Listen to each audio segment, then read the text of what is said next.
एक बार भगवान बुद्ध जेतवन विहार में रह रहे थे। भिक्षु चक्षुपाल भगवान से मिलने के लिए आए थे। उनके आगमन के साथ उनकी दिनचर्या, व्यवहार और गुणों की चर्चा भी हुई। भगवान बुद्ध ने निंदा कर रहे उन भिक्षुओं को बुलाया और पूछा कि क्या तुमने भिक्षु को कीड़े मारते हुए देखा है? उन्होंने उत्तर दिया, नहीं। इस पर भगवान बुद्ध ने उन साधकों से कहा कि जैसे तुमने उन्हें कीड़ों को मारते हुए नहीं देखा, वैसे ही चक्षुपाल ने भी उन्हें मरते हुए नहीं देखा और उन्होंने कीड़ों को जानबूझकर नहीं मारा है, इसीलिए उनकी भर्त्सना करना उचित नहीं है। भिक्षुओं ने इसके बाद पूछा कि चक्षुपाल अंधे क्यों हैं? उन्होंने इस जन्म में अथवा पिछले जन्म में क्या पाप किए? भगवान बुद्ध ने चक्षुपाल के बारे में कहा कि वे पूर्व जन्म में एक चिकित्सक थे।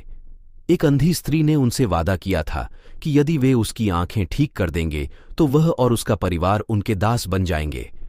स्त्री की आंखें ठीक हो गईं, पर उसने दासी बनने के भय से यह मानने से इनकार कर दिया। चिकित्सक को तो पता था कि उस स्त्री की आंखें ठीक हो गई हैं, वह झूठ बोल रही है। उसे सबक सिखाने के लिए या बदला लेने के लिए चक्षुपाल ने दूसरी दवा दी। उस दवा से महिला फिर अंधी हो गई। वह कितना ही रोई पीटी, लेकिन चक्षुपाल जरा भी नहीं पसीजा। इस पाप के फलस्वरूप अगले जन्म में चिकित्सक को अंधा बनना पड़ा। भिक्षु चक्षुपाल अंधे थे। एक दिन विहार के कुछ भिक्षुओं ने कुछ मरे हुए कीड़ों को चक्षुपाल की कुटी के बाहर पाया और उन्होंने चक्षुपाल की निंदा करनी शुरू कर दी कि उन्होंने इन जीवित प्राणियों की हत्या की।